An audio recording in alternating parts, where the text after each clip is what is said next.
Assalamualaikum warahmatullahi wabarakatuh. Perkenalan dulu ya. Mungkin ada yang sering dengar nama saya atau tahu ya Uya tapi belum pernah lihat orangnya. Ya, saya Purwoka Dibowo, Engineer Transmission Operation Jawa Tengah DIY. Itu aja. Lokasi di Semarang. Saya muridnya Mas Bayu. Dulu dia yang ngajari saya transport. Jadi disclaimer dulu ya, kalau ada gambar-gambar yang mirip sama yang training kemarin, itu bisa dipastikan bahwa terjadi duplikasi sumber. Source-nya sama. Oke. Yang pertama adalah kita overview dulu. Sebenarnya bagaimana sih konfigurasi transport akses kita? Transport akses itu transport yang digunakan untuk RAN ya, Radio Access Network-nya. Nah, ini mungkin kemarin udah di-share juga. Aku belum lihat PPT-nya Om Bayu sih. Ada juga ini. Katanya terlalu advance, padahal ini basic harus disampaikan. Jadi kalau secara umum, kalau misalnya kita di sini kan ada dua. Satu lewat OTN atau satu lewat ONT, berarti direct ONT Telkom, atau lewat RTN. RTN ini ada RTN Telkom sama radio IP kita kan. Kalau RTN Telkom masuk ke variannya itu masuk ke ONT, kalau radio IP kita ada yang masuk ONT, ada yang masuk ke OSN. Nah, jadi kalau 2G berarti arahnya dia nanti akan ke BSC. Semua akan masuk ke routeran. Tergantung nanti base-nya di mana. Kalau misalnya yang BSC-nya di site yang bukan TTC, dia akan masuk RAN PAG, masuk ke BSC. Misalnya BSC Sumur Panggang atau Teluk gitu, dia ada RAN PAG-nya, jadi untuk 2G-nya masuk ke RAN PAG Teluk. Nah, kalau untuk 4G-nya dia akan menuju ke RAN AGG. Apakah RAN AGG-nya di Gombel atau di Nusukan atau di Kota Baru sama di Solo Baru. Nusukan kayaknya udah nggak dipakai nih. Nah, kalau yang RTN itu masuk ke OSN kita. Nah, dari OSN itu juga ada koneksi ke RAN AGG maupun ke RAN PAG. Ini tergantung targetnya mana. 2G dia nanti akan masuk ke BSC, kalau 4G dia akan masuk ke RAN AGG. Oke. Sekarang setelah overview bagaimana konfigurasi network kita akan masuk ke sebenarnya sistem transmisi itu apa sih? Nah, sistem transmisi itu adalah kanal atau jalur komunikasi yang menghubungkan dua titik. Nah, untuk dilakukan saling tukar informasi. Bisa saling tukar, bisa satu arah ya. Kalau di ini kan communication modelnya, berarti harus ada sender, ada informasi yang mau disampaikan, sama penerima. Nah, encode ini seperti bahasa kalau kita. Jadi encoder sama decode itu harus protokolnya sama. Misalnya kita ngomong bahasa Indonesia, sini nerimanya juga harus memahami bahasa Indonesia. Jadi harus sama. Message-nya, informasinya gitu. Atau kalau misalnya sini ngomong bahasa Inggris, sini ngomong bahasa Jerman, yang orang Inggrisnya nggak tahu bahasa Jerman, artinya dia tidak akan terjadi komunikasi. Jadi cuma buang-buang informasi aja, jadi informasi sampah. Nih, ini kalau one way communication-nya, kalau two way communication-nya ya kayak kita ngobrol ini kan. Nah, kalau berarti ada sender receiver. Nah, kalau ngobrolnya bolak-balik berarti receiver bisa sebagai sender, juga receiver sebagai sender bisa receiver juga. Nah, kalau misalnya kita ngomong langsung itu kanal transmisinya apa? Kira-kira ada yang tahu nggak? Nah, itu udara. Udara itu juga termasuk kanal transmisi. Terus oke. Sekarang media transmisi. Nah, media transmisi itu kalau secara umum itu ada 3 lah yang secara umum ya. Kabel tembaga, frekuensi radio sama fiber optik. Nah, frekuensi radio itu sebenarnya kan medianya dia merambat melalui udara. Tetapi pada dasarnya frekuensi radio juga bisa merambat tanpa adanya udara kan. Sini contoh kabel optik, ini contoh microwave link. Bisa singkat. Nah, media transmisi kabel optik itu, fiber optik itu terbuat dari serat kaca. Nah, memang kaca, tetapi dia menggunakan namanya kalau pernah dengar hukum Snellius. Hukum Snellius itu refraksi, pembiasan cahaya. Jadi jika ada perbedaan indeks bias, ini kayak begini, indeks bias, dia meskipun kaca, dia itu tidak akan menembus keluar, tetapi akan dipantulkan balik. Jadi ada perbandingan indeks bias tertentu antara core sama cladding yang menyebabkan cahaya itu tidak nembus keluar, tapi akan dipantulkan terus. Meskipun dia tidak 100%, makanya kalau di optik itu tetap ada redamannya. Terus secara umum tipe kabel optik yang kita pakai itu ada single mode dan multi mode, SM dan MM ya. Kalau SM itu pakai frekuensi lambda 1310 dan 1550. Kalau MM itu lambdanya 850. Nah, biasanya kalau patch score-nya kuning itu SM, kalau patch score-nya orange, rata-rata orange sih, tapi ada juga yang biru muda atau kadang hijau, atau ini MM, multimode ya. Nah sebenarnya kalau laser itu kan dia nembak laser ke sana diterima, laser diterima, diterjebakkan sebagai informasi digital ya, 1, 0.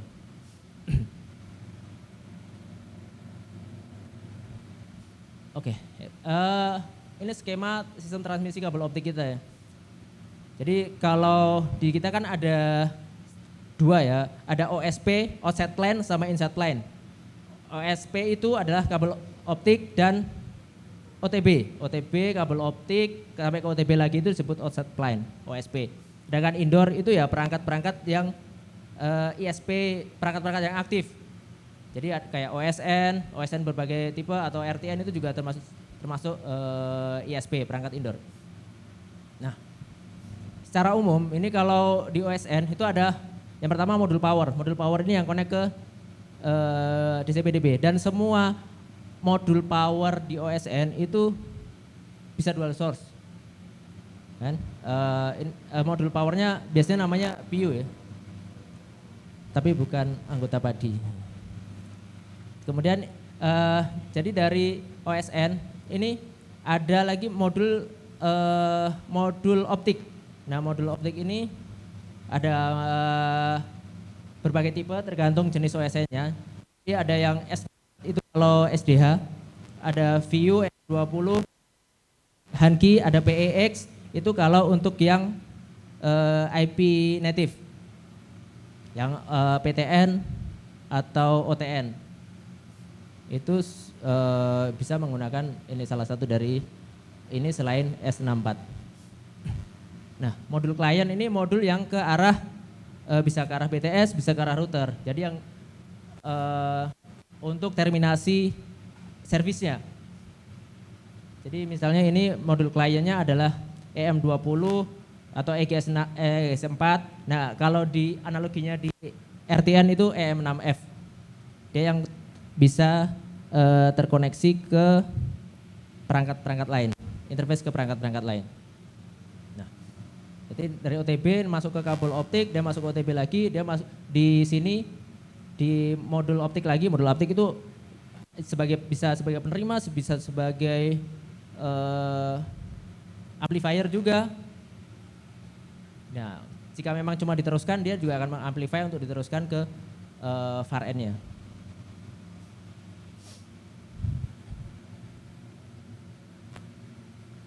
Nah ini infrastruktur kabel optik, teman-teman udah biasa ya, ini kabel optik yang KU, KT, ini FTM, ini yang biasanya di STO, ada ODC, kabinet, ada ini ODP, sorry belum tak ganti dari kemarin. OTB, ini manhole itu lubangnya di jalan. Manhole itu kalau bisa dimasukin orang namanya manhole. Kalau yang bisa dimasukin tangan aja namanya handhole. Kalau yang bisa diintip aja, hah? Oh, enggak tahu saya juga. Tanya Mas Bayu. Nah tools yang umum bisa pakai kan ini splicer untuk menyambung kabel optik. Kalau ini power meter atau OPM. Kemudian ini OTDR. Sebenarnya kemarin aku udah nyiapin OTDR tapi sorry ketinggalan di mobilku. Jadi enggak ke bawah. Inilah pengenalan. Ini udah ya, skip ya. Nah ini ada patch core. Kalau yang kecil-kecil ini biasanya sudah tak contohkan kan. Yang ini LC itu langsung colok. Kalau yang langsung colok itu LC. Kalau yang SC itu pokoknya colok juga lah langsung. Terus FC itu yang putar colok. Harus diputar dulu, ya, colok putar dulu. Nah itu FC.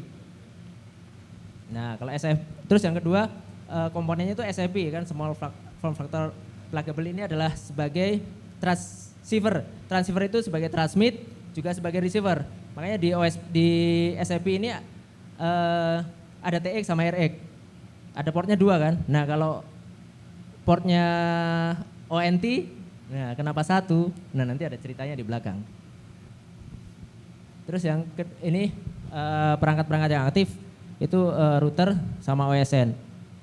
Kemudian ini ada yang kalau infrastruktur kita menggunakan network telkom untuk transport kita menggunakan ada ONT di site.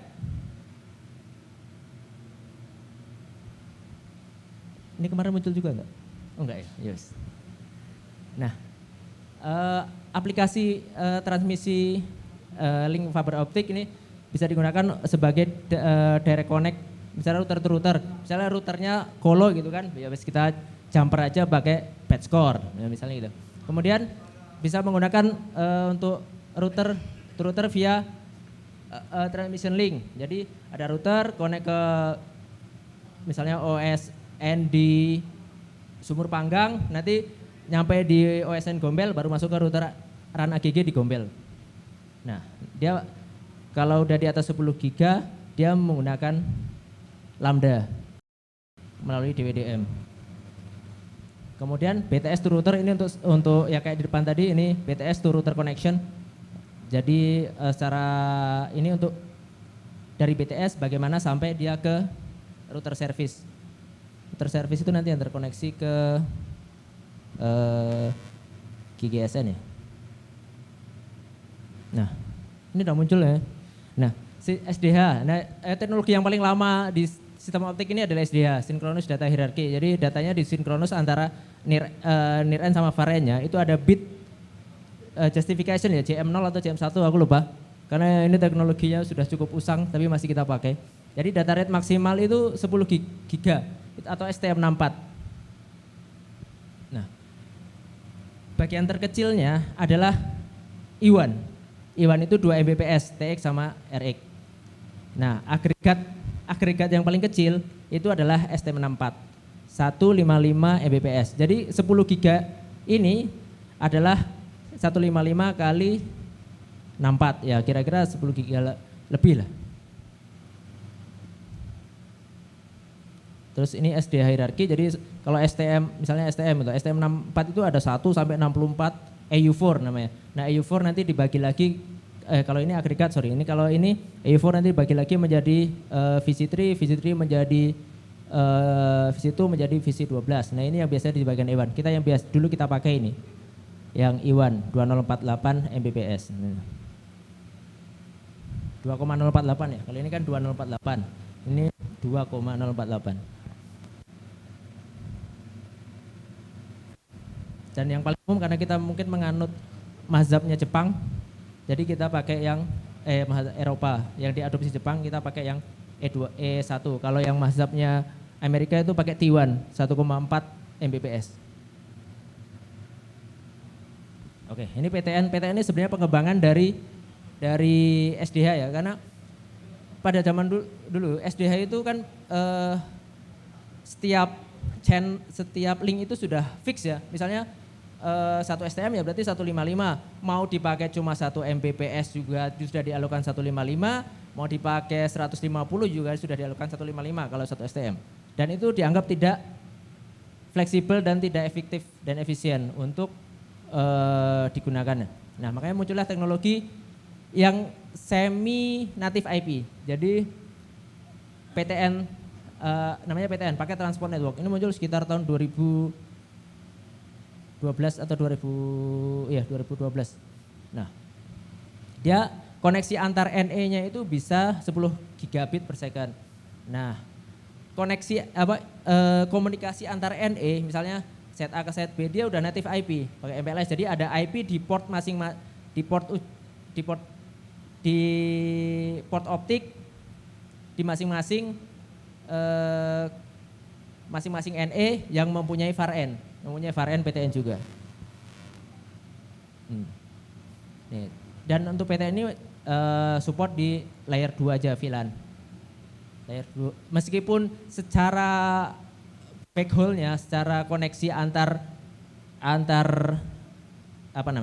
NE itu dia sudah IP natif, tetapi untuk servisnya dia tetap hanya layer 2. Jadi kita buat tunnel dulu, jadi misalnya 10 giga, ini 10 giga, kita cuma butuhnya 1 giga.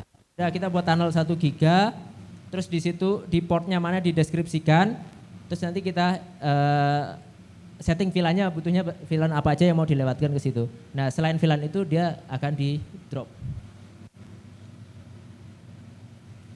Nah, ini DWDM. Jadi DWDM itu pada prinsipnya adalah bagaimana mengefisiensi infrastruktur kabel. Dari yang satu kabel itu, satu per kabel kan, ada TKRX itu cuma bisa dipakai satu lambda atau satu koneksi, dia bisa menjadi banyak koneksi. Kalau nggak salah terakhir itu udah 80 lambda atau udah lebih lagi. Nah itu jadi satu kabel TKRX itu bisa misalnya kalau 80 lambda dikali 10 giga berapa? Udah 8 tera kan. Dari yang awalnya cuma satu per kabel 10 giga. Tapi kalau yang kita pakai kayaknya maksimal 8 ya. 8 ya. Kalau ada tuh 40 lambda ya, yang M40 ya? Oh yang M40 ini. Itu untuk yang backbone ya, bisa 40, M40. Nah ini sudah efektif, diefektifkan lagi ya kan. Dari yang awalnya lambdanya mepet gini masih ada celah, dirapetin lagi. Hingga akhirnya menjadi semakin banyak lambda yang dilewatkan, otomatis kapasitasnya juga akan meningkat. Nah, ini OTN ini sebenarnya ya pengembangan gabungan antara DWDM sama SDH. Jadi apa-apa yang ada di SDH itu coba diaplikasikan ke OTN. Jadi kalau yang DWDM itu dari A, B ke C itu cuma bisa lurus saja lambdanya. Sedangkan kalau OTN itu bisa dilakukan drop di satu titik misalnya A, B, C, kita cuma mau butuh di drop di B, itu nanti dia bisa dilakukan. Namanya ada modulnya namanya RODM, ini Reconfigurable Optical Add and Drop Multiplexing. Jadi bisa kita nambah channel lagi, misalnya ini dari set A, B, C kan, misalnya cuma satu A ke B, ternyata targetnya kita A ke B ke C. Kita di B bisa nambah lagi untuk channel dari B ke C. Nah, tapi langsung di sini. Itu. Jadi bisa dilakukan airdrop selama ada RODM-nya. Kalau nggak ada RODM, dia akan lurus terus. Nah ini yang sering kita pakai. Kalau yang lain-lain mungkin teman-teman jarang intouch langsung ya, karena kan pertama akses, kedua mungkin biar nggak terlalu banyak tangan aja sih yang melakukan otak-atik. Nah, oke, yang kelima adalah Cipon. Cipon ini cukup familiar, ini banyak kita gunakan untuk transport akses kita. Nah, ini menggunakan point to multi point. Jadi satu OLT itu bisa banyak ONT. Nah, semua ONT ini yang mengkontrol adalah OLT. Dia pasif, tidak bisa mengontrol dirinya sendiri. Bahkan untuk alokasi VLAN, port, setting semua dilakukan di OLT. Makanya disebut pasif kan, passive optical network. Jadi yang paling penting adalah OLT. Kemudian kalau ini secara umum physical network di Telkom ya. Jadi pelanggan ini bisa akses ataupun pelanggan IndiHome itu masuk ke ODP, ODC, FTM dan nanti baru masuk ke OLT. Nah kalau kita nanti dari OLT masuk ke metro, dari metro baru masuk ke RAN AGG kita. Ya, ini overview perangkat-perangkat OSN kita. Ya, yang paling lama ini 3500, 550. Ini kayaknya tahun 2008. Kemudian yang 980 ini, 9800. Ini kayaknya 2000 baru ini ya. Ini baru ini. Kemudian ini udah OTN ya. Support OTN. Nah, ini juga OSN 1800, ini juga populasinya lumayan banyak. Kalau yang 9800 cuma ada di backbone ya. Kalau yang ini banyak ini di set-set kita. Nah ini 8800, ini juga banyakan untuk backbone. 9800, 9800, 8800 yang kodenya gede-gede itu banyakan untuk backbone. Oke. Next. Tadi udah mengenai kabel optik, mengenai teknologi komunikasi fiber optik. Sekarang kita berpindah ke sistem microwave link. Nah, kalau secara ini kita lihat secara ini ya, secara konfigurasi secara umum. Nah, ini kan ada IDU sama ada ODU. Nah, ODU itu terdiri dari antena dan ODU dia sendiri. ODU itu sebagai transceiver atau pemancar dan penerima untuk frekuensi tingginya. Kemudian ada controller CSA CSAU, ada ini untuk ke I-nya itu adalah intermediate frekuensi 72 MHz atau 140 MHz tergantung settingannya. Kemudian kemudian untuk koneksi ke BTS aksesnya bisa EM6, EM6T, EG4, M6F. Ada lagi enggak ya? Iya. Kayaknya itu yang umum kita pakai. Nah, kemudian ini mengenai konsep modulasi karena kalau di RTN itu ada modulasi GPSK 16 QAM sampai dengan 256 QAM ya. Nah, pada dasarnya semakin tinggi modulasinya itu bandwidth yang bisa deliver juga semakin tinggi, tetapi dia menjadi semakin rentan terhadap gangguan. Bisa interference, bisa low receive level, low RSL. Nah, artinya dia membutuhkan receive level yang lebih tinggi dan stabil dibandingkan dengan jika dia menggunakan modulasi yang lebih rendah. Nah, misalnya contohnya coba kita lihat ini dulu, konstelasi QPSK. QPSK itu jadi sinyal itu ditransmisikan menggunakan 4 fase yang berbeda. Jadi ini fase ya. Jadi anggap aja lah ini fase, kalau misalnya ini 0 berarti 45. Ini berarti tambah 90, 135, ini 225, ini 315 misal, atau 305. Jadi fasanya beda-beda. Kan fase itu 360 derajat ya. Nah misalnya itu. Jadi tiap fase itu merepresentasikan atau mengirimkan 2 bit. Ya, misalnya QPSK, ini menimbulkan 2 bit. Berarti kalau fasanya di sini dia 11, kalau fasanya di sini 10 gitu. Nah, sedangkan kalau yang 16 QAM itu dia dalam yang fasanya itu bisa banyak banget. Ada ini kombinasi antara fasa sama amplitude. Jadi ke sini itu amplitude. Ini kan kalau panjangnya ini amplitude, sudutnya ini adalah fasa gitu. Jadi kalau sini ini fasanya sama tapi amplitudenya berbeda. Dia mengirimkan kode sinyal yang berbeda. Nah, semakin banyak ini ya kan berarti semakin rentan dia terhadap gangguan. Jadi kalau misalnya sinyalnya terganggu sedikit meleset aja atau receive levelnya tidak terpenuhi, dia makanya akan mungkin yang awalnya ngirim 122 dianggap ngirim 1010 karena sinyalnya cuma kecil gitu. Misalnya dia maksudnya ngirim 1010 tetapi karena yang diterima terlalu kecil, makanya dia dianggap sebagai 111 karena amplitudenya lebih rendah. Fasanya sama tapi amplitudenya lebih rendah. Nah ini, kalau kita pakai 256 QAM berarti ada 256 titik dibagi 4. Jadi masing-masing kuadran ini ada 64 titik. Nah, makanya semakin rentan terhadap perubahan receive level dan mungkin interferensi kalau ada. Tapi yang sering kita ketemukan cuma karena receive level ya. Jadi juga kalau kita setting selain modulasi, satu lagi yaitu IF channel. Jadi kalau kita setting di ISU itu kan ada misalnya bandwidth 28, 7, 14 sampai ke 40, yang umum kita pakai 40.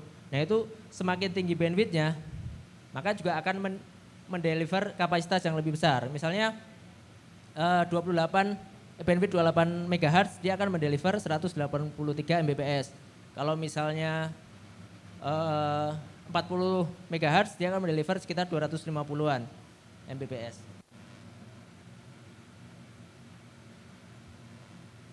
Oh ya, sorry ya, yang Jipon tadi aku lupa. Nah, Jipon itu kenapa dia cuma pakai satu SFP, karena upstream dan downstreamnya dia menggunakan lambda yang berbeda, jadi tidak bertabrakan.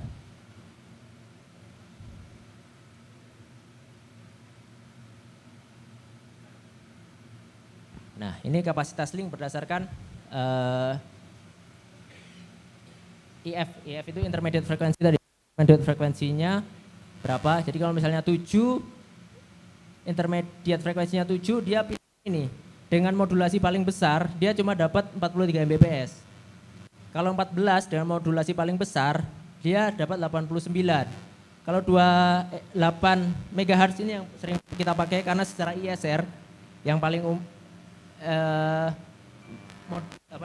bandwidth terbesar itu 28 Mbps kecuali band 11 GB. Jadi 28 MHz IF-nya itu bisa dengan modulasi 256 kHz dia akan menghasilkan kapasitas 183 Mbps.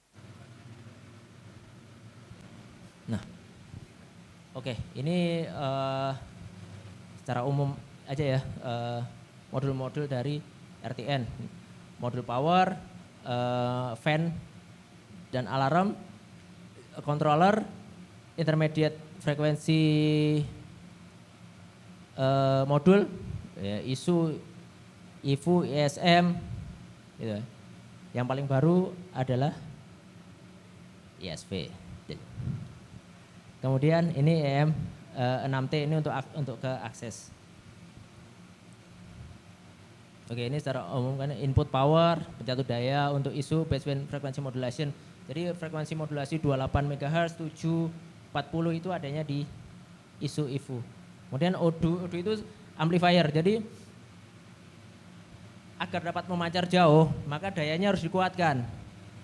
Tapi juga agar tetap bisa memancar lebih jauh lagi, frekuensinya juga harus dinaikkan. Jadi ada dua fungsi dari ODU. Amplifier menaikkan daya dan juga translasi frekuensi, mengubah frekuensi dari IF. IF ini kan tadi 140 MHz ya. Sorry. Nah, jadi kalau IF itu konsepnya gini. Frekuensinya itu 140 MHz, tapi bandwidthnya itu adalah ke kanan ke kiri. Itu misalnya berarti frekuensi tengahnya 140, bandwidthnya kalau 28 MHz berarti ke kanan 14, ke kiri 14. Jadi frekuensinya dia itu dari 140 min sampai dengan 140 plus 18. Nah, itu namanya bandwidth. Nah, sedangkan frekuensi itu adalah frekuensi tengahnya 140 MHz. Nah, ini dia diubah dari 140 MHz menjadi frekuensi, misalnya frekuensi yang lebih tinggi. Misalnya 6 GB, 8 GB, 7 GB, 8 GB, 11, 13, 15, 23, 21. Nah, ini fungsinya ODU. Pada saat menerima dia juga sama, dia menerima sinyal yang cuma kecil itu, dia harus kuatkan lagi. Dikuatkan lagi agar bisa diolah oleh si intermediate frekuensi ini, si ISU atau IFU. Jadi sinyal yang diterima itu dikuatkan, terus juga baru diubah lagi, diturunkan lagi frekuensinya menjadi frekuensi 140 MHz. Itu fungsinya ODU. Controller, oke, CSA controller, fan, kipas, oke, M6F itu interface untuk ke perangkat lain. Oke, ini karena sudah nyambung ke RTN, kita sekalian untuk validasi ISR. Validasi ISR saat ini yang dilakukan pengecekan untuk parameter itu adalah frekuensi dan bandwidth. Tapi ada satu lagi yang harus kita validasi, itu adalah long LAT. Tapi kalau long LAT mungkin nanti sama teman-teman di regional ya, teman-teman NOS untuk yang memvalidasi dan melakukan modifikasi perubahan long LAT. Nah, ini cara capture-nya gini, berarti harus ada bandwidth sama kelihatan frekuensinya. Bandwidth-nya berapa, frekuensinya berapa. Itu yang paling kita butuhkan pada saat validasi ISR dengan Balmon. Ya, kalau validasi ISR kita lakukan itu remote set. Jadi defaultnya itu sebenarnya remote site. Kita connect ke NMS, kita capture, kita laporkan ke Balmon. Tapi kadang-kadang karena banyak NMS yang tidak terkoneksi, kita minta tolong ke teman-teman Enom untuk melakukan connect lokal, minta capturean yang seperti ini sebagai bahan laporan ke Balmon. Nah, biasanya setelah kita lakukan validasi ISR secara on desk di kantor, nanti temuan-temuan itu akan dilakukan validasi ISR secara open shelter. Jadi mengunjungi set langsung, kita connect langsung, show kepada Balmon, oh ini loh frekuensinya sesuai, bandwidth-nya sesuai. Gitu.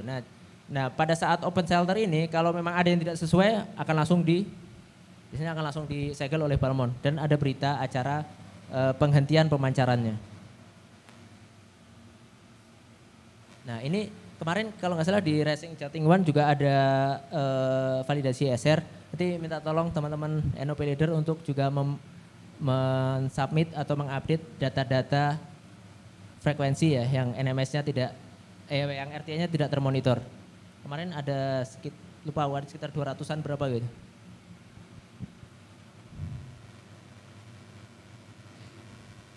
Oke. Ini suplemen tambahan, pasti tidak ada di PPT-ku kemarin kan. Oke. Kita setelah tadi masuk ke perangkat, kita coba untuk masuk ke transport quality. Nah ini kan juga masuk di racing ya teman-teman. Secara parameter ada 3 yang menjadi concern kita mengenai quality dari transport kita, transport akses. Nih, yang pertama adalah paket loss. Paket loss itu apa sih? Nah, paket loss itu terjadi jika ada paket data yang kita kirimkan itu tidak sampai ke tujuan. Misalnya kita kirim, misalnya ini, aku ngirim 10. Jadi ini. Kita lanjutkan dulu ini nanti nih ya. Kita kirim 10, yang kita terima lagi itu 9. Berarti ada 1%, 10% paket loss kan. Nah itu hitungannya gitu. Kemudian latensi. Latensi itu waktu yang diperlukan suatu paket data sampai ke tujuan. Jadi paket data itu kan enggak, misalnya 10 giga itu kan enggak mungkin kita kirim bareng kan. Pasti dia dipecah di framing, nanti dia akan dikirimkan per frame. Nah itu latensi itu adalah waktu yang diperlukan oleh per frame untuk sampai ke tujuan. Kemudian jitter itu adalah variasi latensi. Jadi misalnya aku ngirim dari sini ke Jogja, biasanya ngirim 10 paket. Pertama datangnya 10 menit, kedua 15 menit, ketiga 20 menit, keempat 9 menit, ke-10 misalnya sampai ke-10 misalnya cuma 4 menit kan berarti variasinya dari 4 sampai 15 kan. Berarti ada 11 menit variasi. Nah, itu sudah tidak diperbolehkan. Maksimal itu cuma variasinya itu 2 milisecond. Jadi kalau aku misalnya ngirim aku dari sini ke situ, misalnya 10 paket itu maksimal misalnya normalnya 10 milisecond, ya berarti ya 10 sampai 12 gitu kan.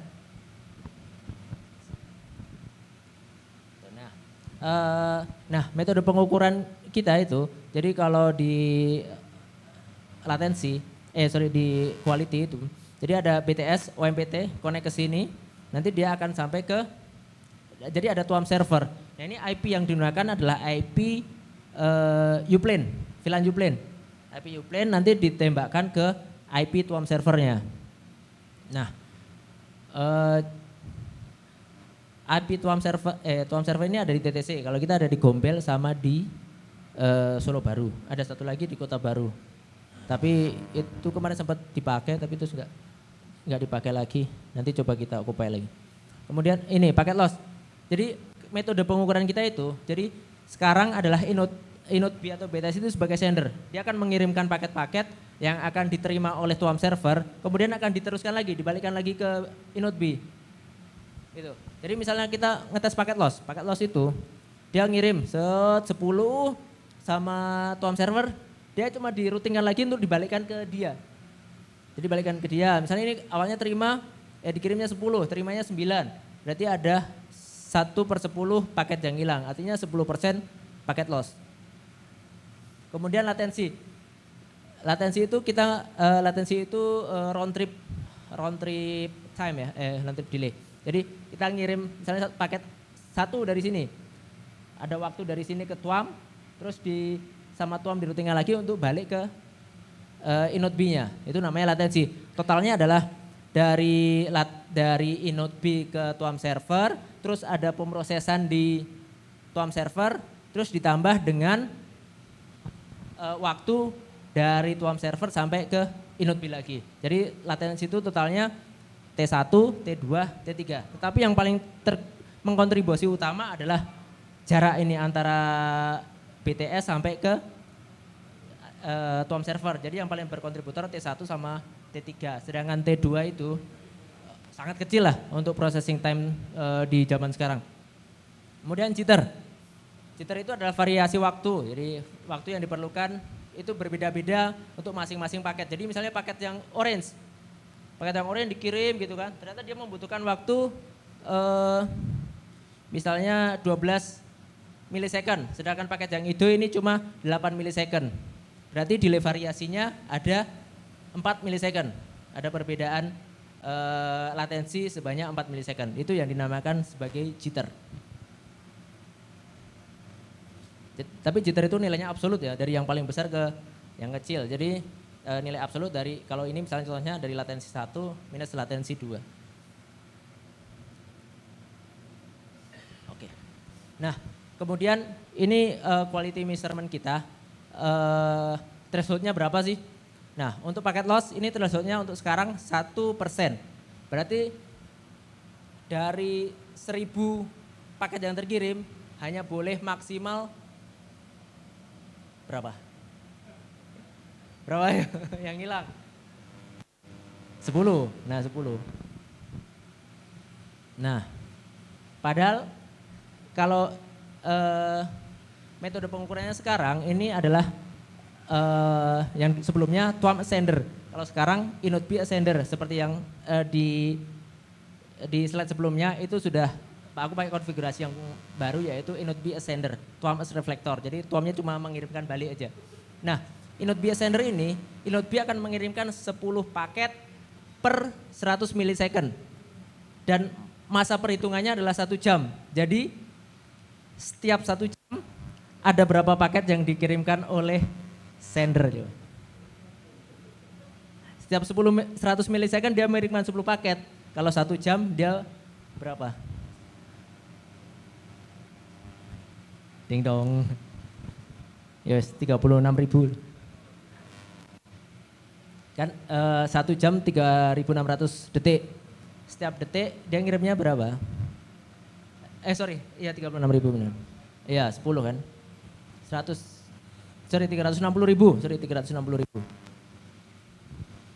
Oke. Kemudian nah ini potensial, terus ada bandwidth sih. Ini latensi. Ini latensi ya maksudnya. Latensi kurang dari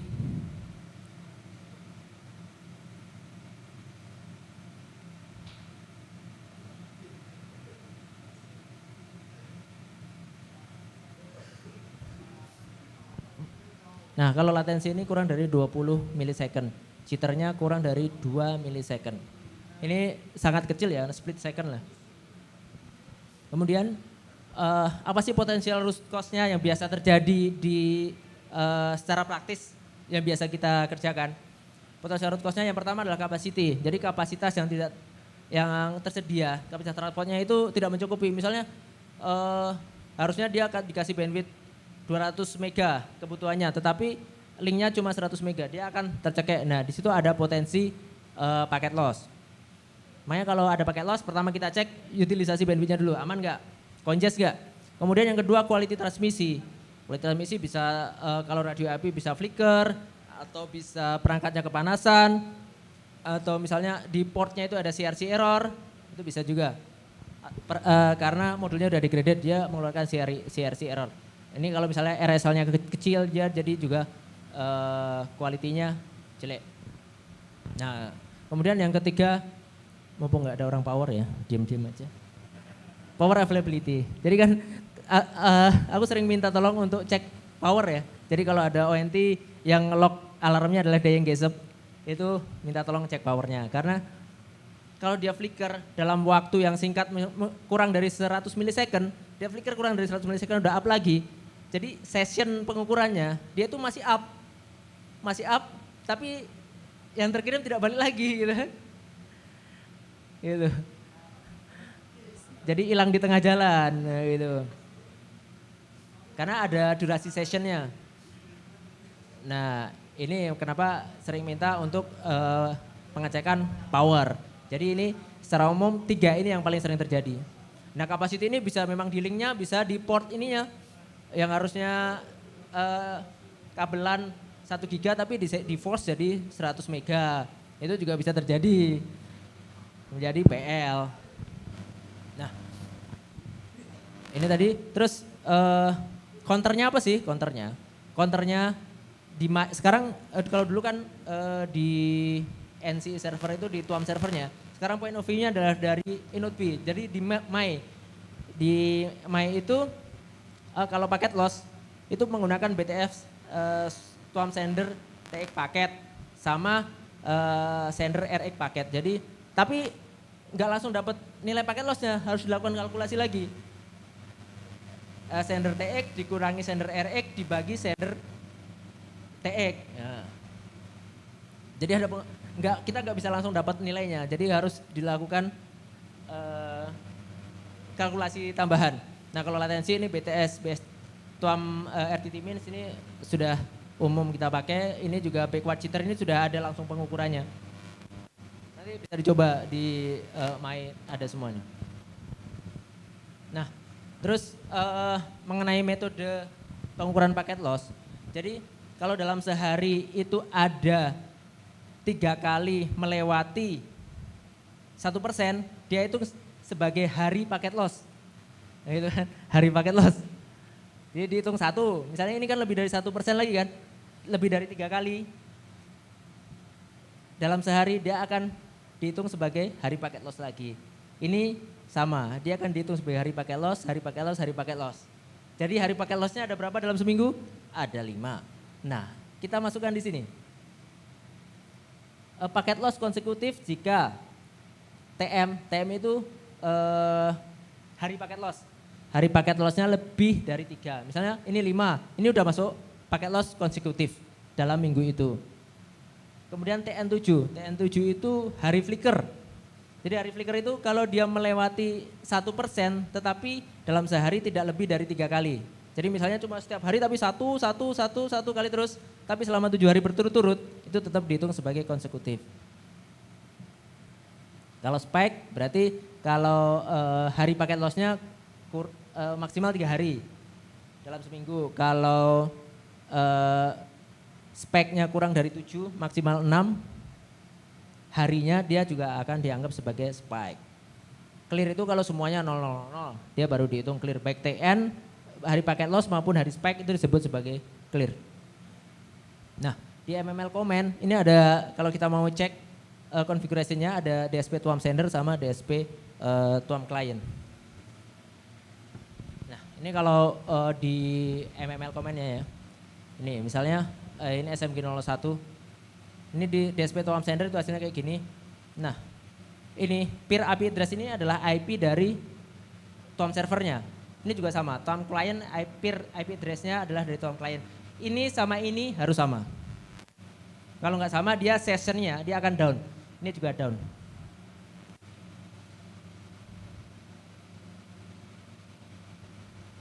Kemudian kalau kita DSCP yang kita pakai 26 ini berdasarkan ini juga baru minggu ini diaplikasikan. Sebelumnya kita pakai 18. Sebenarnya kita pakai DSCP value 18, sekarang kita pakai 26 udah diseragamkan semua. Nah, mungkin nanti kalau ada IPPM measurement fault bisa dicek dulu DSP to sender, DSP to client, ini sessionnya up atau down. Ini sessionnya ini up atau ini juga harus up. Dua-duanya itu berarti measurementnya aman. Kalau salah satu down pasti juga salah. Kalau ini down itu juga akan ikutan down. Sebenarnya kalau kita mau lihat di sini kita bisa lihat kok paket lossnya berapa gitu. Nah ini misalnya forward paket loss, ini backward paket loss, ini 00. Ini jitternya berapa? 17. Ini delay-nya kan 693 mikrosecond. Kan berarti 0,6 milisecond. Kita kan pengukurannya milisecond. Gitu. Oh ini sorry, average round trip-nya di ini. Jadi dibulatkan menjadi integer, jadinya dia 1, latensinya 1 milisecond.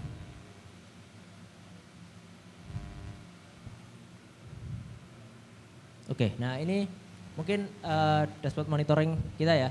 Ini linknya ini nanti usernya NOP name misalnya Magelang, berarti hurufnya kecil semua ya, Magelang, passwordnya Magelang pagar 1.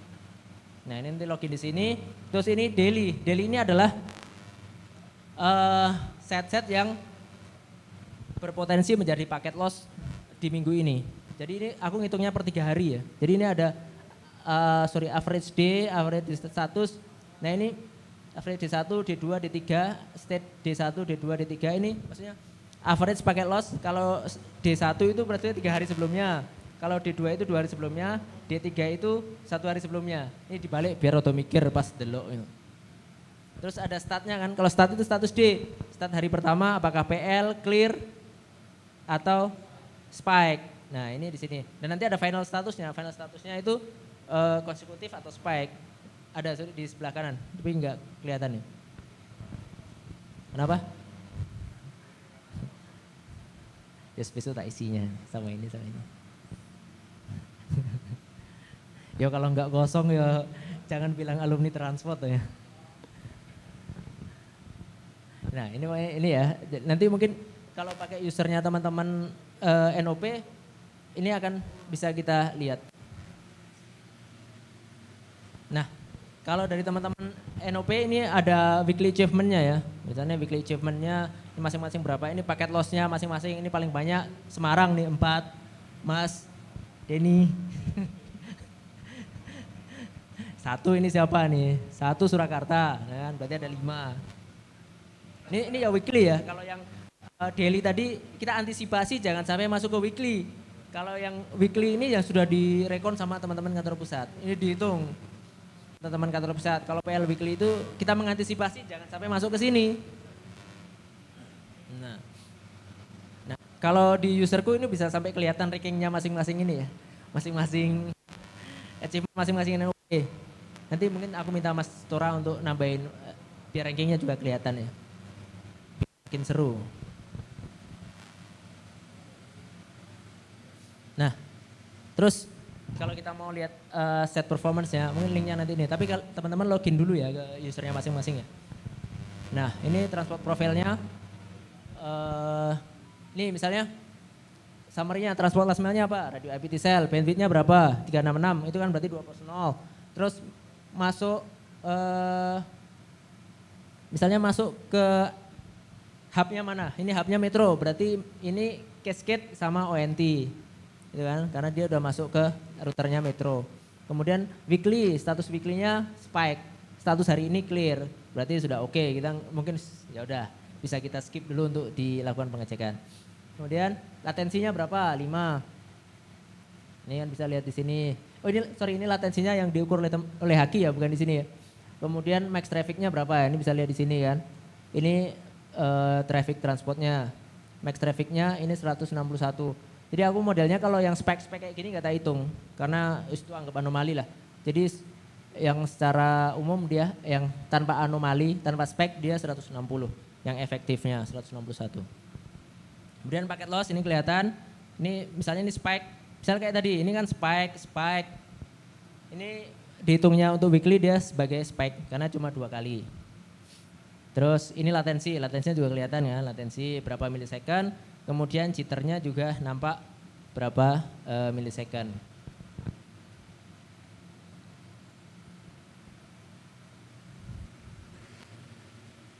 Oke, yes, mungkin ada yang mau ditanyakan? Apa? Tadi udah tak jelasin, dia nggak ini. Nah, jadi di ONT itu cuma ada satu SFP, karena untuk TX sama RX dia pakai lambda yang berbeda. Lambda itu sebenarnya sama kayak frekuensi, tetapi karena untuk di optik itu kalau kita ngomong frekuensi itu terlalu tinggi gitu, misalnya 13 atau misalnya berapa 30 gigahertz gitu kan nggak enak banget, dibuat yang gampang. Jadi 1310. Jadi untuk yang ke atas dari ONT ke arah OLT itu pakai 1310, sedangkan dari OLT ke arah ONT itu pakai 1490. Tetapi kalau koneksi dari ONT atau ONU ke arah BTS, UMPT itu pakai SM aja 1310. Sama kereknya. Tuh. Sudah cukup? Oke, besok tak tanyakan.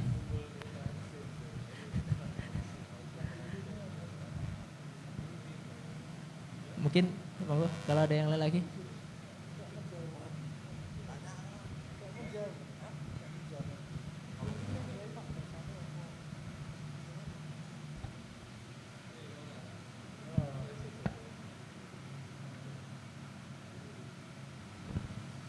Sudah cukup jelas berarti? Sudah cukup jelas apa sudah cukup mumet? Oh ya, nanti tak share. Nah, yang versi PDF ya? Ada copyrightnya. Ya, nanti tak share. Nah, mungkin aku sebenarnya memasukkan materi PL karena ya mungkin karena ketemu sama teman-teman semua, teman-teman NOP, biar satu suara satu frekuensi lah sama teman-teman NOP ini, NOP Telkomsel. Ya kan? Biar satu suara. Gimana sih caranya? Nah, sampai saat ini kayaknya masih aku yang aktif nguya-uya Telkom atau nguya-uya teman-teman gitu. Nah, jadi minta tolong proaktifnya teman-teman. Datanya sudah ada, minta tolong dicek. Gitu.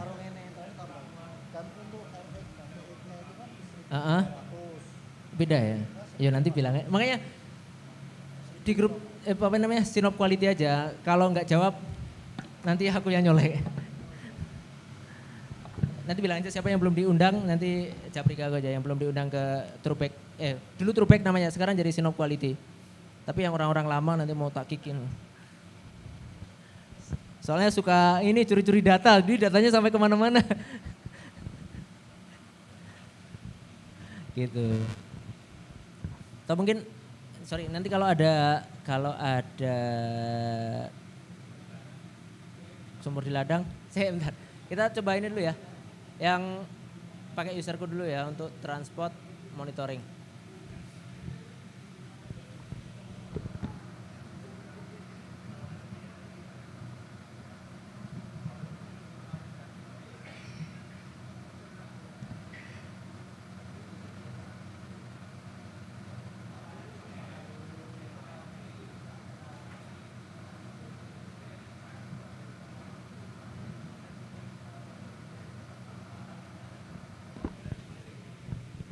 Aduh, oh ya, di sini teman-teman bisa memasukkan activity, misalnya sudah dilakukan apa, misalnya ini WS 662 replace fan RTN, nah ini bisa memasukkan di sini. Nanti kelihatan siapa yang memasukkannya, yang melakukan activity-nya.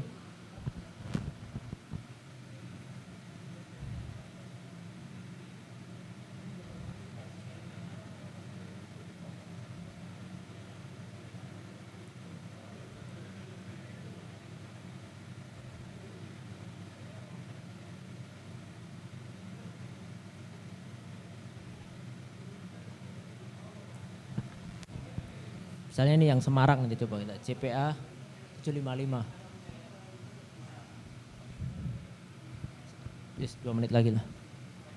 Lainnya 7.55 kan. Penggantian kabel nih NOP Semarang, nah, sudah.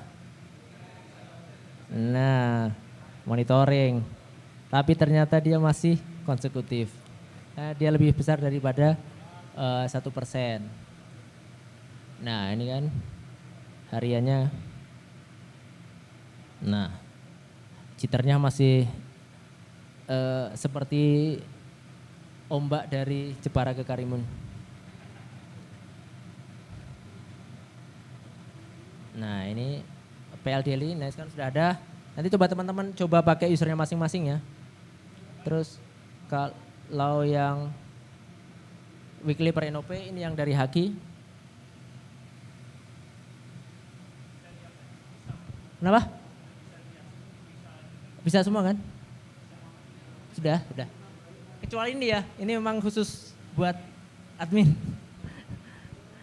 Karena biar tahu aktivitas teman-teman sudah ngapain aja. Nah, misalnya ini. Nah, ini kalau di userku ada ini ya, ada ranking per NOP. Nanti tak minta Mas ini untuk nambahin lah. Nah, tuh Magelang 100%, Pekalongan 100%, Purwokerto 100%, Semarang, Yogyakarta 100%. Gitu. Udah ada. Nanti mungkin yang buat teman-teman nanti tak minta Mas Tora untuk mengaloin. Tadi tak cek pakai usernya Purwokerto nggak keluar. Jadi bisa jadi achievement weekly dari teman-teman juga untuk ini, untuk packet plusnya.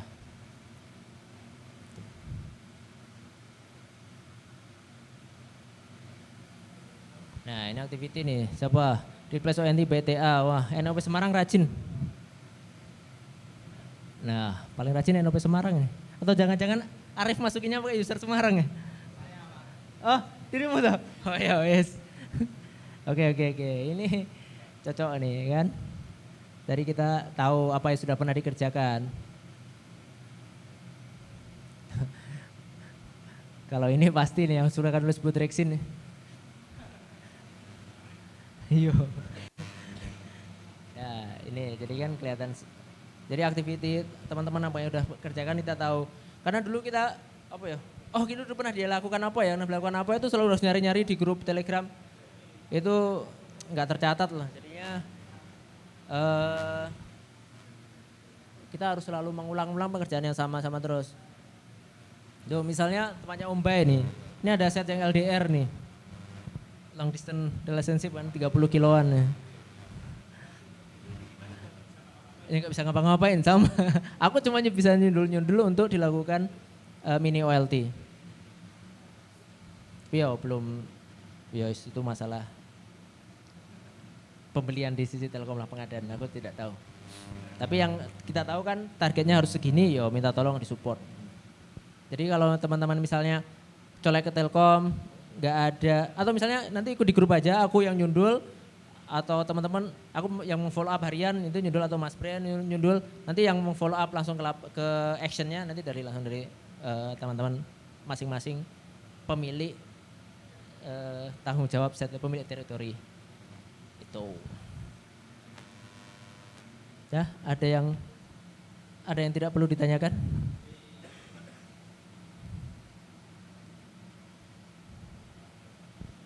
Nah ini nitip buat Mas NOP Suryakarta.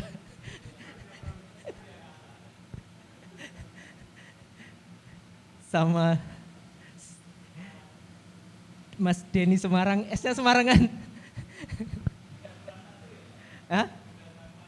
Iya, itu tapi untuk yang week ini masih 4, masih lumayan.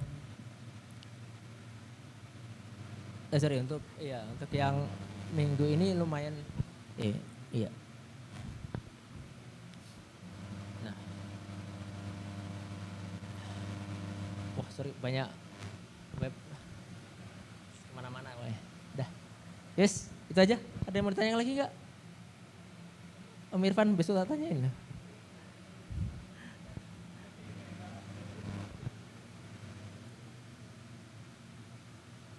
Nah, Semarang kan 4 tuh. Nah, 671 156 ini nggak clear nih.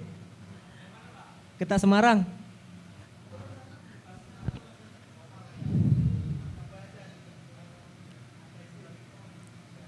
Itu masih PL spek tiap hari tuh. Kalau yang KND 671 sudah mulai clear. Yes.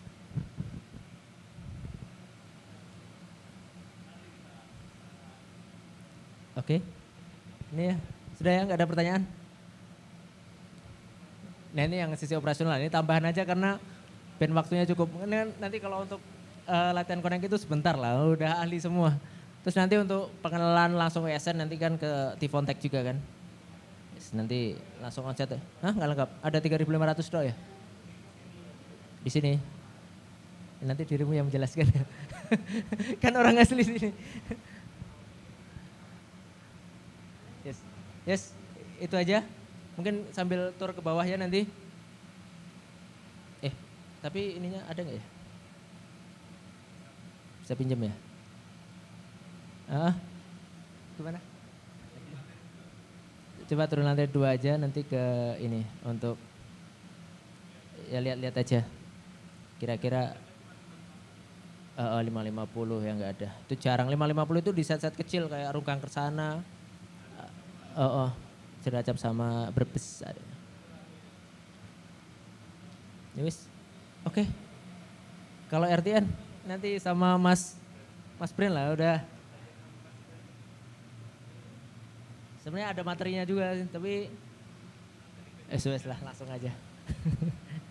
Ini PDF-nya juga dari Mas Bren, aku udah lupa caranya. Hah? Oh yang lama. Yes. Ya nanti tak share lagi. Mungkin grupnya ada nggak Mas Haji? Nanti aku nitip yang ini ya, yang perubahan ya. Bukan perubahan, yang tambahan. Yes.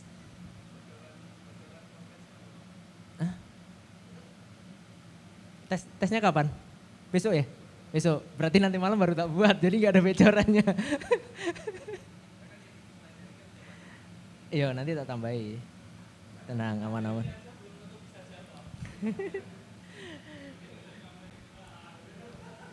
Yes, terima kasih atas perhatiannya, semoga bermanfaat. Mohon maaf kalau ada salah-salah kata. Quotes hari ini, kata-kata hari ini apa?